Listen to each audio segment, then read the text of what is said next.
I'm sorry. Okay. No, you're fine. Okay, so let's give the Facebook world a few seconds to see that we are live. I think it's going to notify me and anyone who's watching, if you guys could just holler at me and let me know if you can hear us or see us, because I know there's a 30-second lag that goes down with Facebook Live split screen. So yeah, anybody who's hearing me ramble on, I'm here with Ben Hardy, one of the best people ever. Yeah, I think it's working. Woohoo!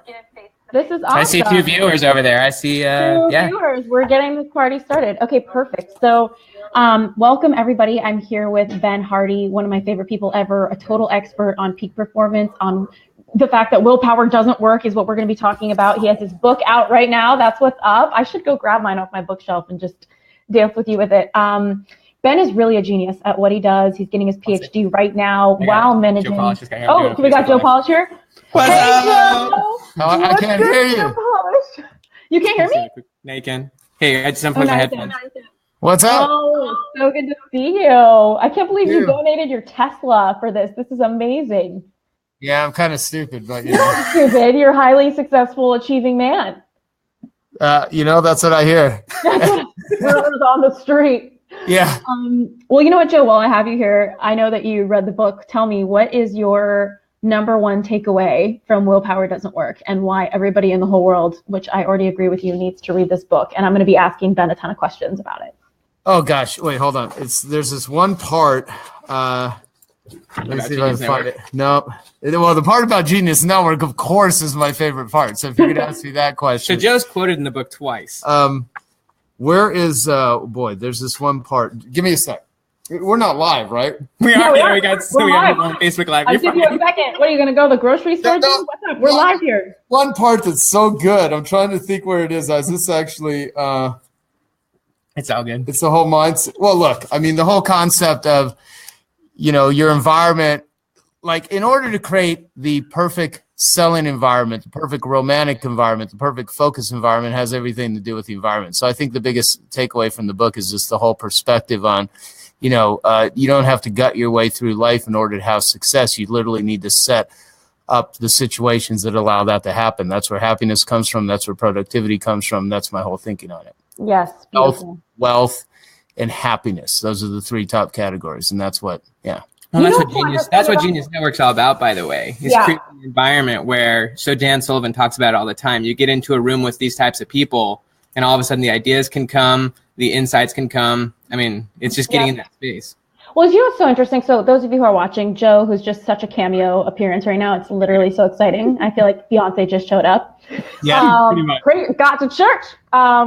So here's the thing about Joe. He runs Genius Network. He also has, he does a lot of work for supporting addicts in their healing, and it's really important work. And Genius Network is a group of badass entrepreneurs, and that's how I met Ben. That's how I met Joe. And so check that out if you're an entrepreneur, just the first thing. Second thing, both of you guys are pretty spiritually open guys, obviously. So what I wanted to point out with this concept that you mentioned, Joe, is that I think in the spiritual world, a lot of times we're told that we need to look at our inner reality to create a better outer reality. When in truth, what Ben is saying here is actually just take a look at your outer reality too. And don't necessarily blame yourself for having always created your outer environment, but rather just take a look at it. You don't have to say, I created this all the time. You just might happen to be raised in an environment that's not serving you, in a school system, maybe you're a high school student. So what are your thoughts kind of on the spiritual side of things, where we're told that you create your environment? And then the other side of things where Ben's saying, just get out of an environment that doesn't serve you, change your environment. Well, like the section in Willpower Doesn't Work where he talks about free will. Like if I had free will, I'd be 10 feet tall and that sort of stuff. There's so much to be said about your environment makes who you are. Not, and here's the thing too. So one way to actually really screw up an environment is people are carrying around, you can be on the beach, you can be in bed. And if you interject something like this, you've just altered the environment. So the point is to actually set things up so that you don't fall in the potholes. You can have the very best car in the world, the best intentions, the best map, the best GPS system. And if you're driving down a road that has landmines in it, it doesn't matter how much you care, how much the fact is you're going to get blown up. So part of it is you're going to wreck your car. So, that's how I think about it. So in order to be spiritual, I mean, why do they have places like churches? Why do they have, yoga centers? Why do people go? Because they create an environment that people can go to. Because if people live that way, just left to their own internal world, it'd be a tough gig. I meditate almost daily, but I'll tell you, if there's a jackhammer in the room, it's a lot harder to meditate than if I'm in an environment where there's not a jackhammer. Yes. And just between you and Ben, like, what would you guys say? And I know you're probably not planning on being here, Joe. I'm holding you hostage, but you can go at any time. You're free to go. But I'm curious, if somebody's listening to this right now and they're thinking to themselves, I'm going to send this to, all 400,000 people on my list just because I know this is going to be so helpful. I'm curious, what do you guys think about if somebody's listening and they're thinking, oh my God, I don't like my environment, it's not supporting me, I'm in a toxic environment. What are some steps that people can do when they're so entrenched, and change feels so overwhelming?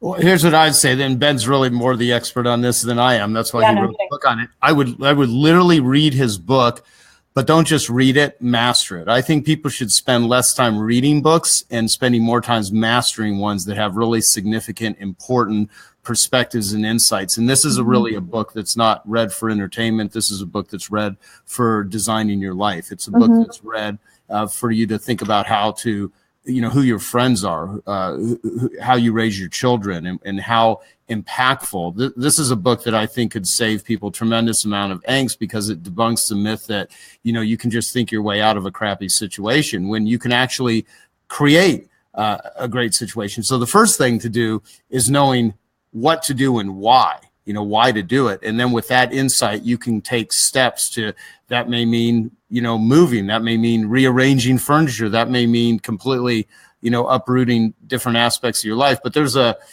we have an art piece on the wall that says, be willing to destroy anything in your life that's not excellent.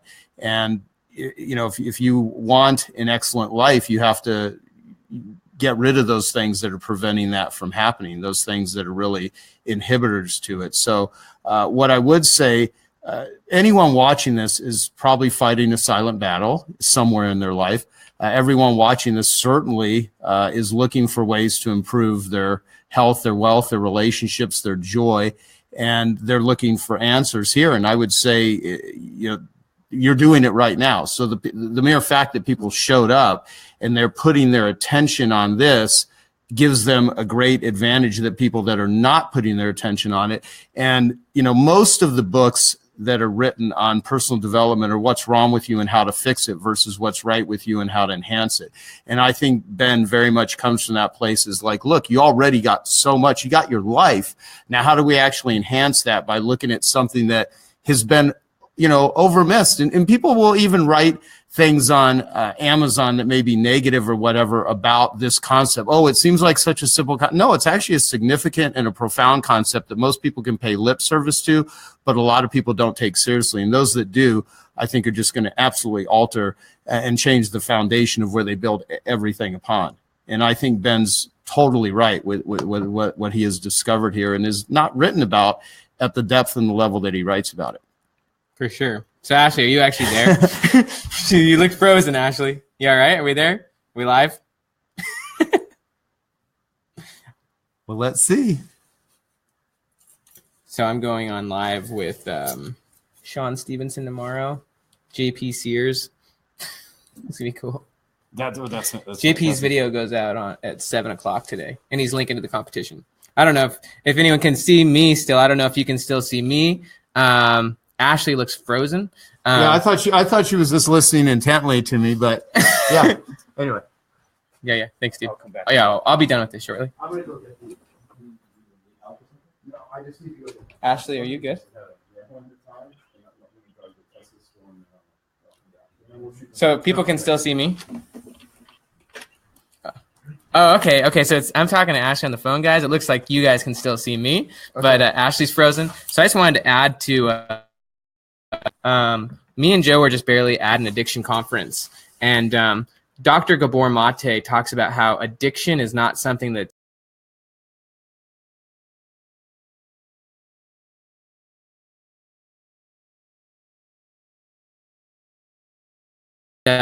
the only way to get out of Am I addiction. back, by the way? Yeah, you are. Yeah. Okay, now I know what to do next time that happens. So, like, one of the I was intently listening, but yeah. No, you're good. Yeah, you were intently listening. Jeff, we were like, what's going on? Did we get blocked out the whole time, or did you hear us the whole time? No, the whole She's time. been hearing us the whole time. Okay, so we didn't lose it on anyone that's watching this live. No, this is definitely not lost.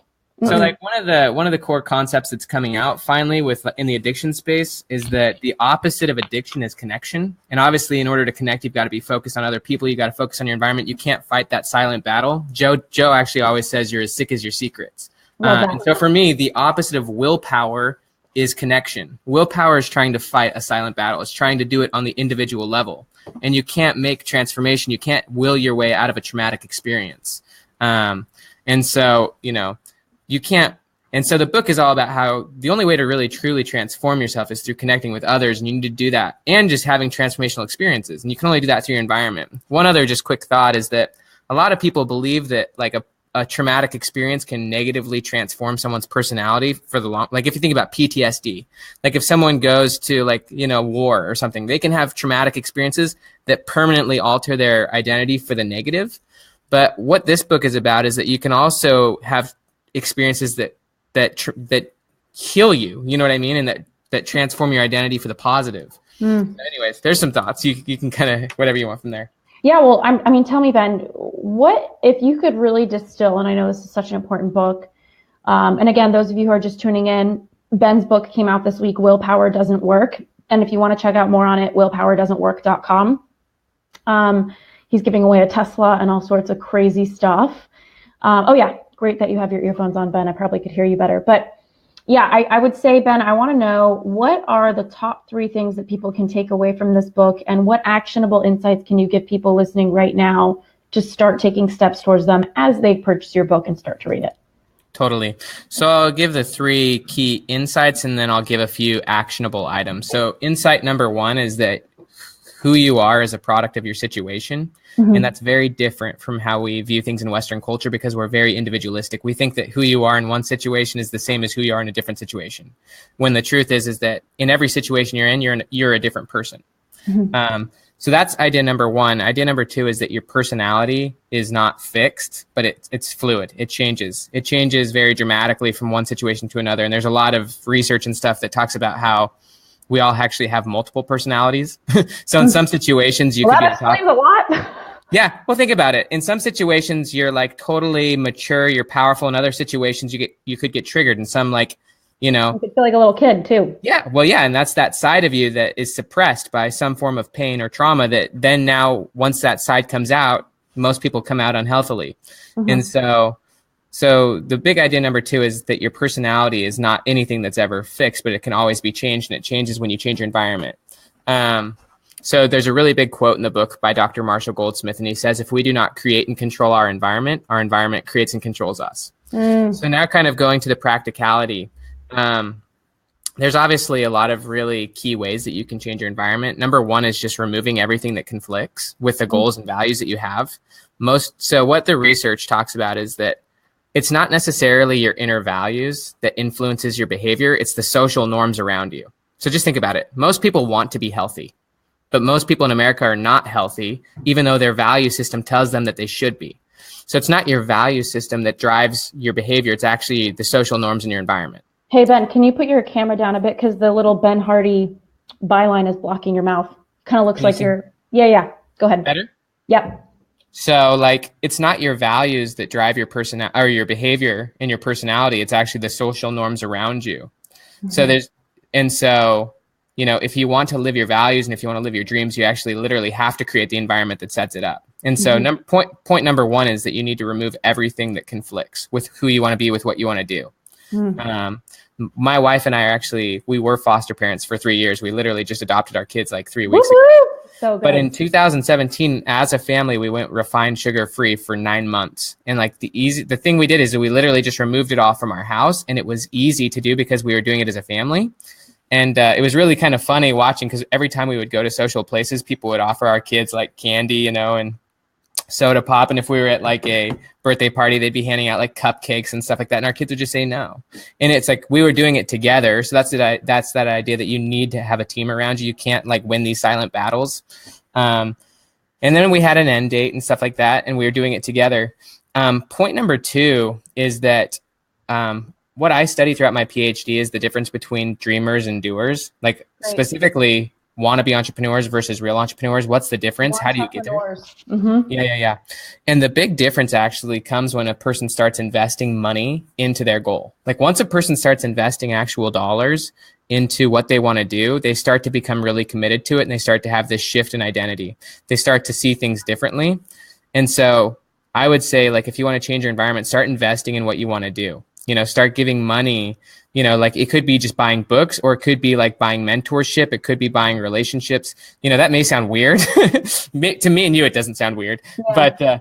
But I mean, if you start investing in yourself and your skills and in your relationships, very quickly your environment starts to change. Yes. And Ben, when somebody is thinking about investing, maybe somebody is, like my first job, I was making minimum wage. What are some small investments financially that can just point someone towards some big outcomes? I know there's many different ways to make investments in yourself. What would you recommend? Yeah, so the book, yeah, for sure. So this is the book, that's like a $20 investment. You know what I mean? But for me, like when I was starting my writing career, there was a few big investments I made, and they weren't that much financially. Like I bought a $197 online course, and that taught me how to write viral headlines. That taught me how to pitch articles. That taught me how to like structure headlines. And so by spending that $197, I was able to quickly catapult into like the top 1% of writers. And had I not made that investment, I wouldn't have been able to become successful. Therefore, I wouldn't have been able to change my environment. And so like that one investment was really simple. And then, just paying. And so what I would say is decide the skills and abilities you want. So Cal Newport in his book, So Good They Can't Ignore You, he talks about how rather than pursuing your passion, you should like develop rare skills and abilities. And so if you can invest, whatever money you can into your own skill sets, into your own abilities, then you can open up lots of opportunities. And that's how you change your environment in a lot of ways, is you make yourself useful to people, and then you invest in those relationships, and then you be a giver, not a taker. When you invest in relationships, you serve those relationships. You're not trying to be transactional and see what you can get out of it. You're trying to be transformational and trying to see what you can give to it. And that's where the environment changes. That's where connection happens. And that's where you can overcome past traumas. That's where you can kind of purge limiting beliefs. And so, yeah, you want to get good at what you do, and then you want to share it. Go ahead. And just to catch you, Ben, because I know you're just a wealth of knowledge. What do you think is a starting point? Because a lot of people who are not in personal development and don't, it's a total deep dive to go into the personal development world, especially as a practitioner.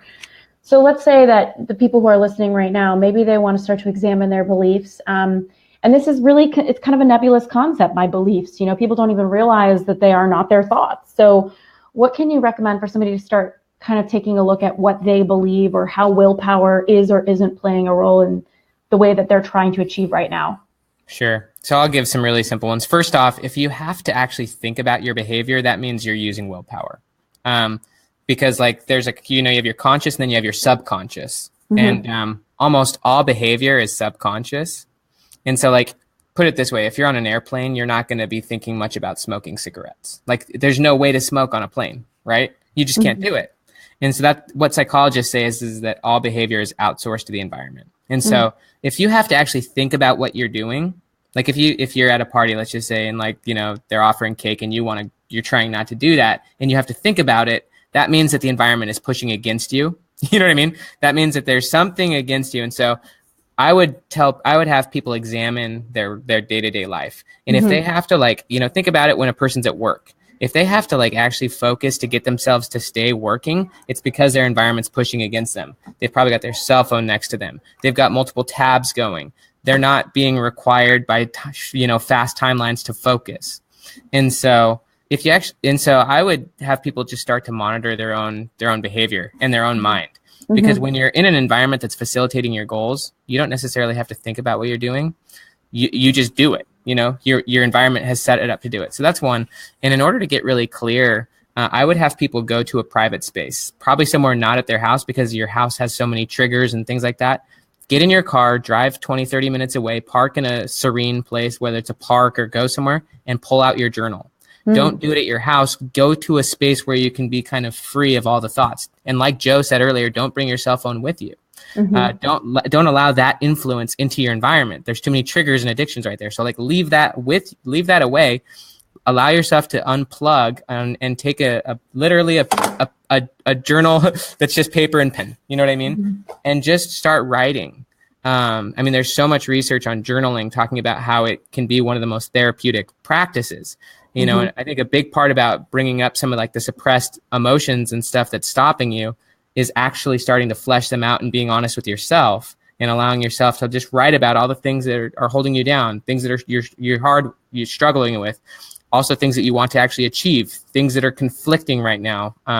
If you can actually be honest with yourself in your journal and write about it, but you kind of need a special environment.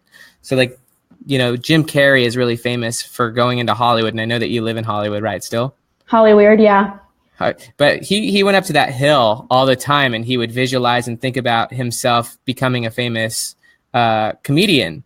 And it was really important that he went to a specific environment to do that. He didn't just do that, you know, sitting in his apartment. He literally went to the top of a hill where he could be by himself, look down at Hollywood and the hills and the city. And that's where he was able to get that inspiration and that clarity. And so your ability to get clarity and insight is very related to your environment. It's very related to where you're at. And if you're trying to do it with all the distractions around you, if you're trying to do it around your friends, and if you're not giving yourself the time and the space, you can't get those insights. And so pull out your journal, just write.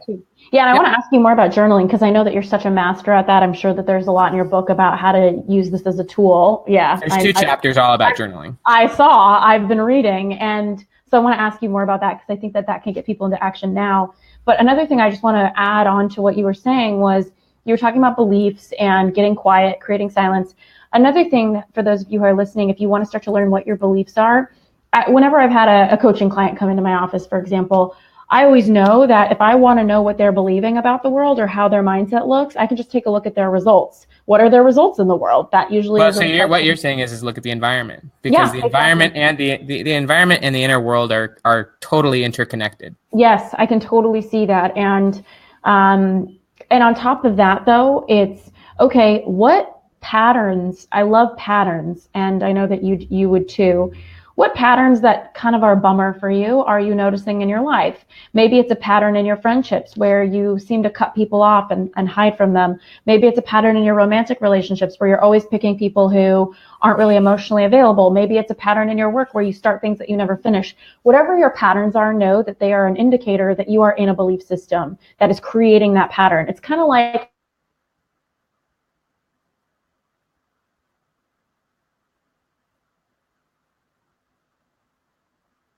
I think you may be frozen.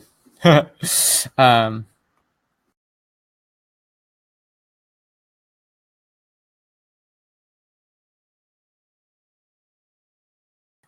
back. Okay, cool. But I was just, where did I leave off? I was just saying, like, you know, when you see patterns, you know that you're pointing to a belief system. And so if there's some sort of perceivingly negative pattern in your life, you know that you are in a sort of belief system that is creating that pattern. If you want to break free of that pattern, you need to stop, look at the situation, and pay attention to what are the thoughts that you're having about it that have led you to behave in that way. And so, Ben, speaking of that, what can you say about journaling to kind of facilitate this? Yeah. Well, I think one key component that you're talking about that's really important is that if a pattern occurs, that pattern was triggered by something. And that pattern was probably triggered by something in your environment. So something triggered you, then a pattern was created. You know what I mean? And so the patterns are, you know, your patterns and your beliefs and your environments are all very tied. When you get triggered to do something and when you engage in this pattern, when you notice something happening, that's actually a really key thing. When you get triggered, you want to then become mindful of what triggered you and what is being triggered. There's some side of you that is coming out that has been creating this habitual negativity, and you need to start to tap into that and think about what brought this about. What am I actually feeling? What am I thinking? And what am I doing? You know what I mean? So what Stephen Covey always said is in between stimulus and response, there is a space, and it's in that space that you get to choose your response. You get to actually choose. But what happens is that there's a stimulus in the environment, and then usually most people just react. You know, they don't respond, but they react. And that's one of the things that Joe actually has back here somewhere. Yeah, actually, it's right. They don't react but respond. But most people are reactive to their environment. Mm-hmm. Most people are not proactive. They're not creating their environment. They're being created by their environment, and they don't realize it. And so most people's lives, as I said earlier, are being lived subconsciously. They're not being lived consciously. They're not creating. They're being created, unfortunately, by a bad environment.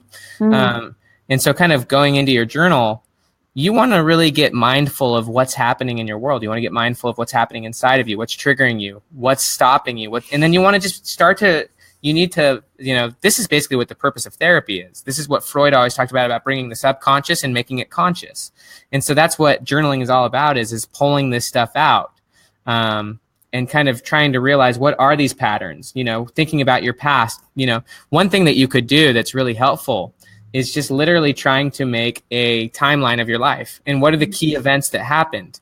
You know what I mean? What are the things that you keep seeing repeat over and over? And so that your goal is to get aware and mindful of your life and what's happening and what you're creating, because you are creating it, but unfortunately you're creating it unconsciously. And really you're being created by something you don't want to be created by. So the big shift, and really what's the key insight with self-improvement is once you become aware or awakened or conscious, then you can stop being created by your environment and you can start creating the environment that you want. Can you give us an example, Ben, of like something that maybe you've worked through, or something that you think a lot of people who are listening might be working through as it relates to this dynamic? Yeah. I mean, so there's lots of things, there's food is a big one, we're all, food addiction, stimulant addiction, work addiction, technology addiction. So like these are some of the key things that people have very unhealthy addictions to right now. And then obviously one of the big ones, probably the core, is relationships. Your ability to, so like Dr. Gabor Mate talks a lot about the importance of the parent-child relationship. So if you have unhealthy relationships with your parents, whether they're living or dead, those suppressed emotions are going to be played out in all of your relationships in one way or another. And so, you have to find healing in those relationships. Even if your parents are dead, you've got to find a way to find healing there. And so that, that can require writing in your journal a lot. It could require, probably even therapy. But I think the first place to look really is relationships. And that's kind of where the patterns are that you're talking about. What kind of relationships do you really have? How deep are they? How meaningful are they? Do you have a lot of just surface level relationships? So in psychology, we talk about how there's different types of attachment. And unhealthy relationships are usually attached just based around a specific behavior. That's where addiction happens. So some people, they don't have a relationship outside of drinking. That's where their attachment is.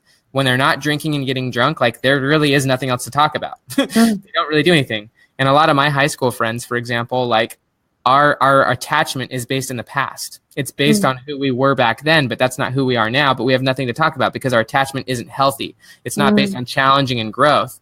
And so, the relationships that you have should be focused on, first off, being genuine, honest, and being open to conflict, open to growth, open to moving forward. And if you can't do that in your relationships, if you can't be who you really desire to be, then that relationship is kind of not really a real relationship. And so I think, and everything we have is a relationship. I have a relationship to technology. I have a relationship to food. I have a relationship.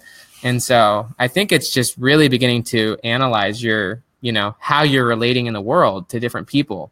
One thing that, and this is a really kind of simple idea, but one thing that Dan Sullivan says is that it's better to surround yourself with people who remind you of your future than people who remind you of your past. Because if you think about kind of or proactively and consciously creating yourself and your future, if you start surrounding yourself with people who remind you of your future, of the person you want to be, then you're going to be able to become that person.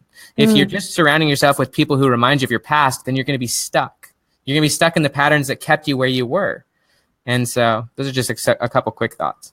And what are some exercises or journaling steps that okay, so I'm not a, confession, Ben, I'm reading your book right now and I'm like, damn, I'm not a journaler, but I want to be one because you are such a good friend and you inspire me. So I am your ideal reader in this sense where I don't do this as a tool. I go to meditation class, I go to sound baths, but I don't journal. So what do you recommend for someone who's watching you on the screen right now and, is thinking about, okay, I want to start journaling? It could be kind of daunting. It's a brand new habit. So what are some ways to get your toes wet? Yeah. So journaling, and I journal in two specific ways. One is kind of what I was describing before, where like on a weekly or a monthly basis, I will leave my routine environment and I'll go somewhere and I will just write. If I'm on an airplane, I'll just write. So I'll talk about environments first, and then I'll talk about actually what to write about. The second one is just literally first thing in the morning. Like, so there's a lot of people who use what we call morning pages, where the first thing you do is you just wake up and you just thought dump. You allow your subconscious mind to just unload. So there's a quote from Thomas Edison, the famous inventor, and he says, never go to bed without giving your subconscious a request. Because the idea is that at night your subconscious is working things out. And then when you wake up, rather than checking your smartphone and getting inputs, what you want to do is you want to output. You want to output everything, and you don't know what your subconscious was doing, so you literally just open your journal and just write. You could write about what you want to do that day. You can write about what you were doing last week. You can write about the goals you're trying to accomplish. You can write about the people you're thinking about. The problem I think with most people is they think that there's literally rules around this. The main thing you want to do is literally just get yourself writing. If you could write a page or two about what you did last week or what you did yesterday or about what you're going to do today, once you start writing, the goal is to allow yourself to get into what's called a stream of consciousness, where you can just write and it's just coming out of you rather than that you have to think about what you're saying. And if you can just get yourself to start writing about anything, about the kind of song that you're listening to or about what's happening in the room, you just want to get writing in the morning. The things that I've gotten really good at writing about. And how long, Ben? Like, is it a 10-minute thing? 10 minutes. It doesn't need to be more than that. I literally often write just in bullet points. What I mean? Bullet. Of course you do. You're like the most effective person, organized person I know. I am not organized. Yes, you are. Even though you don't think you are, you're quick and like that's how you roll. Yeah. So I'll write in paragraphs and stuff about what's happening, but often I'll just write bullets. Like, it's like, these are the 10 things I want to do today. These are the 10 goals I have for the year. These are like the people who are important to me. This is what I could do for those relationships. The goal is actually that you start getting insights. Like often people will pop into my head and I'll think like, I need to reach out to that person. And so I'll make a note, like as soon as I'm done with this session, I'm going to text that person and ask if there's something I can do for them. That's kind of where the spiritual component is like you put yourself in a space where, your higher intuition or things like that can actually start to come into your world. And then you can start acting from that place and creating a more higher level of life. But I think, just don't overthink it. The things that I think you want to write about are the things that you're trying to accomplish, your big picture vision and goals, and then maybe the things that are stopping you or the things that have been holding you back or the things that you're currently struggling with. I think it's really good to be honest in your journal and don't try to write it as if yourself or anyone else is going to read it. A lot of people actually have a concept where they literally write things down and then they burn them. I don't know if you've ever heard of that. I've done that many a time. Yeah, you could literally fill out a whole journal and then you could burn it.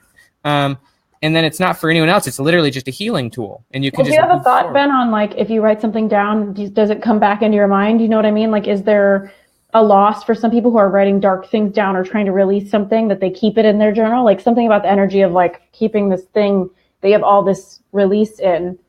I don't think it's a bad thing. My journal, I have stacks and stacks of journals, and there's the dark and there's the light in them. You know what I mean? And I think a lot of it's just allowing it to come up, being able to talk about it in your relationships. Most of my journals are very focused on the future, not focused on the past. And if you were to read my journals from like 2012, I was probably writing about 2013. If you're reading my journals right now, you're reading about what are my big goals for the year and for next year. You know what I mean? How do you also get present when you're constantly journaling and bringing that in your life and you're thinking about what's coming versus where you are? Or do you just hold both? Like, how do you enjoy the moment and also plan for the future?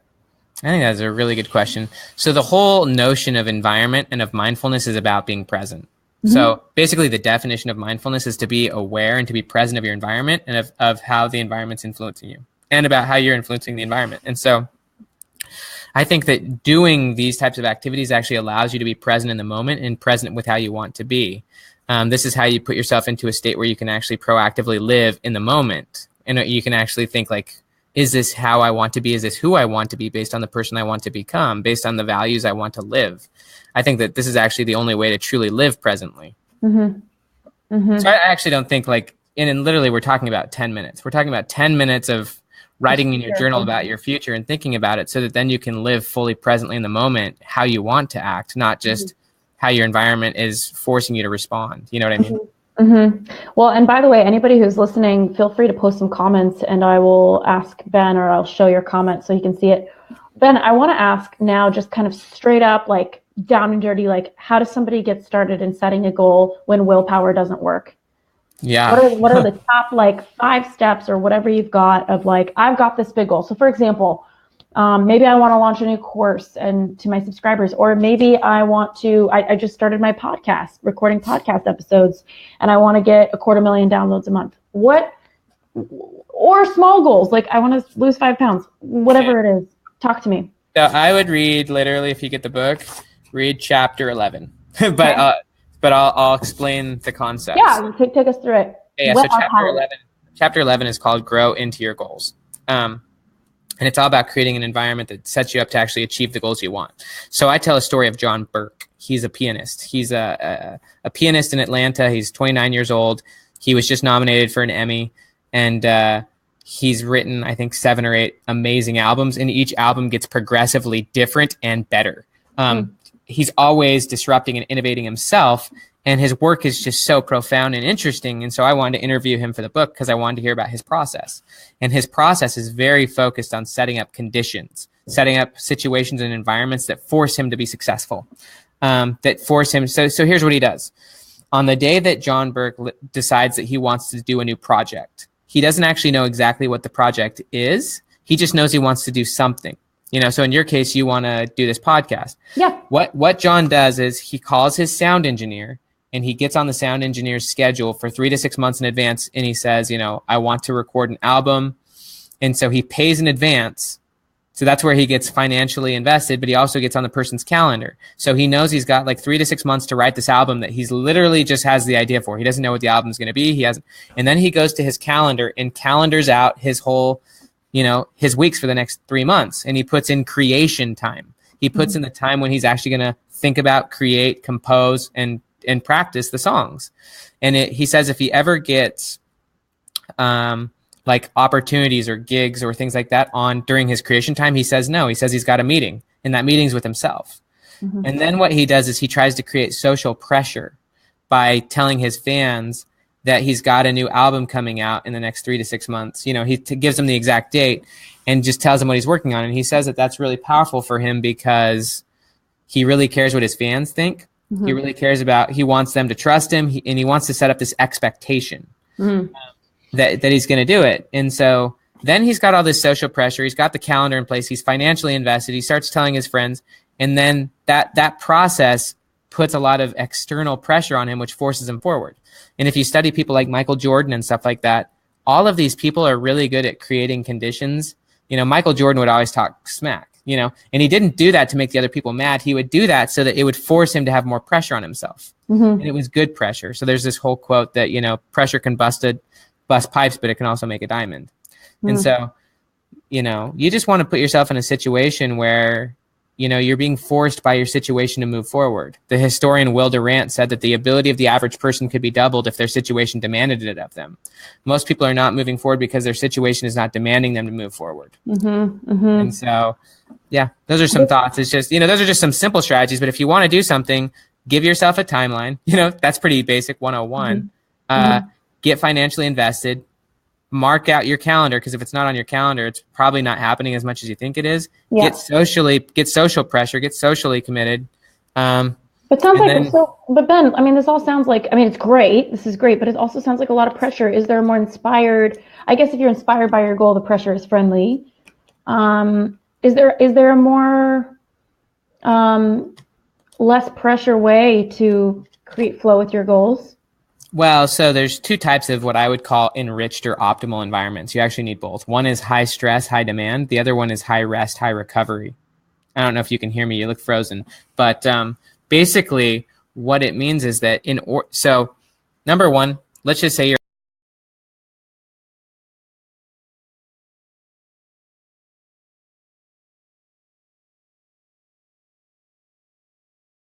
the growth actually happens while you're resting, while you're sleeping. And when it comes to creativity, only 16% of creative ideas happen when you're sitting at your desk. Most creative ideas happen when you're like resting or sitting in the shower or like on vacation. And so although you want to have high pressure situations, you also really need to emphasize rest and recovery. And so there's an idea in psychology. It's called psychologically detaching from work. So in order to fully be engaged and in flow with what you're doing, you actually have to allow yourself to fully detach mentally, emotionally, physically. You need to just totally unplug and just plug into your other areas of life.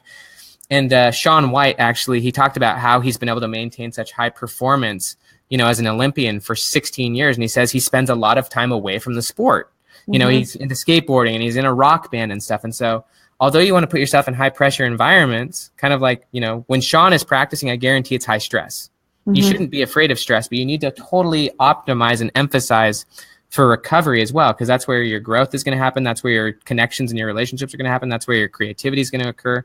So you kind of need both of these environments. And most people have zero environments. They're not in a high stress environment like John Burke creates, and they never fully detach and just rest. They're always plugged in.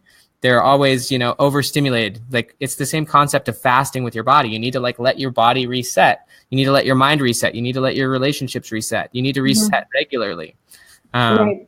So it reminds me kind of what I've said to a lot of one-on-one clients, especially some high achievers. I've coached women in the White House, stuff like that. And I always tell them it's high intention, low attachment, which I think is just another way of saying what you're saying, Ben. You're so smart to say it that way. High intention, low attachment. So those of you who want to start achieving more, it's like, put the intention out there, be really clear on that and be really committed to that, but have a lower level of attachment so that you can have freedom to work. It kind of reminds me, Ben, of me writing my book. It's like, I got writer's block. My mom calls me. She's like, how's your writing day? Because she knew I was cornering myself in a coffee shop. And I was like, well, I have crazy writer's block. I'm having a meltdown at the coffee shop. And she's like, but you never have talking block. Like you talk. And clearly I realized in that moment, I was just too attached to how it looked or how other people would perceive it versus just being in my freedom to say what I needed to say. So that's really beautiful. Ben, what do you think is the best, most high impact piece of insight from your book? Said a lot.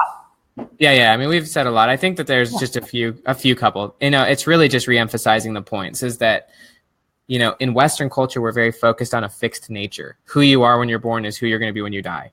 That idea is not true. Who you are in one situation is different from who you are in a different situation. Your identity is very fluid. It's not fixed. Your personality, and if you have a growth mindset, then you want to put yourself in situations where you can grow and change. And so idea number one, and this is the reason I wrote the book, is I want to heavily push the idea, and I want to prove it from as many different angles as possible, is you can change. Yes. You can change in powerful ways. You're not stuck. You're not fixed. And the only way to truly do that is by changing your environment. You and your environment are two parts of the same whole. If you don't change your environment, you can't change yourself. And I think a lot of people are focused on willpower. They're putting all the pressure on themselves, and then they feel like failures because their willpower depletes. It exhausts, and then they go back into these patterns that you and I have been talking about. And so most people are focused on themselves when they need to be focused more holistically on themselves and the situations which they are in. And when they do that, they can make enormous transformations in their lives. They can live intentionally. They can be proactive. They can be conscious creators of themselves. And so, those are kind of just the core ideas. Beautiful. And can you define environment? Because I think it can mean something different for so many people. Yeah. So in the book, I actually define it during the introduction. There's obviously multiple environments. You could have a mental environment, but I'm literally just talking about what's outside of you. That which is outside of you shapes that which is inside of you. So if you start changing the books you read, the experiences you have, the people you're around, your worldview, your values, everything's going to change inside. And so I'm just talking about what's outside of you. Beautiful. Your physical environment, the foods you eat, the media you consume, everything that's coming in and shaping your biology and your identity and your beliefs, it's all coming in. So everything that's outside of you coming in, that's what I'm talking about. Okay, that's helpful. Friendships, office building, all the way down to your apartment. Food, music, apartment, you know what I mean? Everything. Well, no wonder I'm thriving. I only listen to rap music. Well, that is definitely influencing who you are. I can't deny that. See my outfits lately, Ben. It's out of control. Okay, well, look, what have I not asked you? Because you are so brilliant at what you do, and I don't want to leave any stones unturned. And then I want to ask you where everybody can find you, and I want you to talk about your contest, if you're willing. Yeah. So I think just number one, here's the book.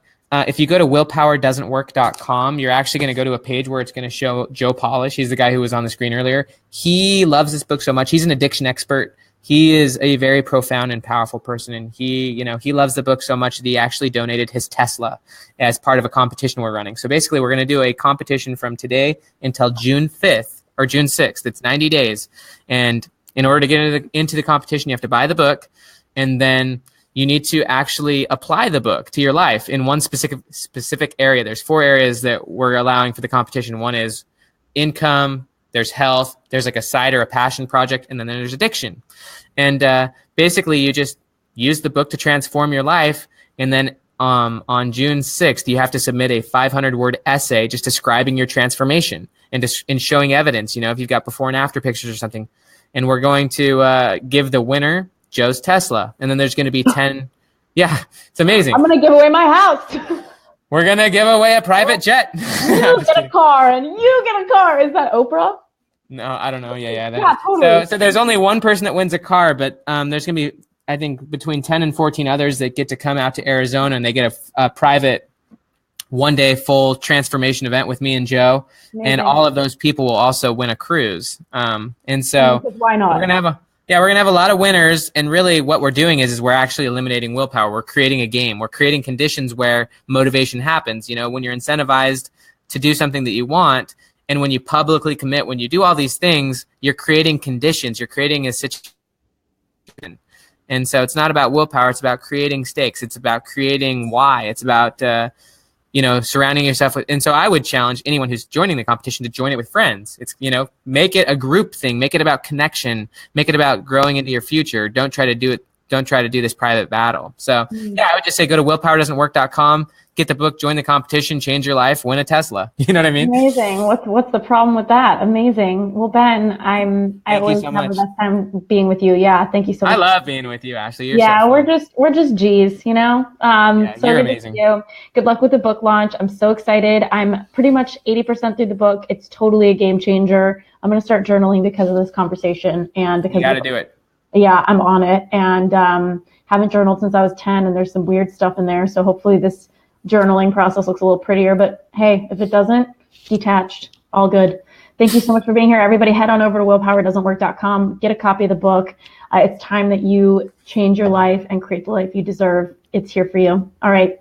Bye, Ben. Sending you a lot of love. See ya.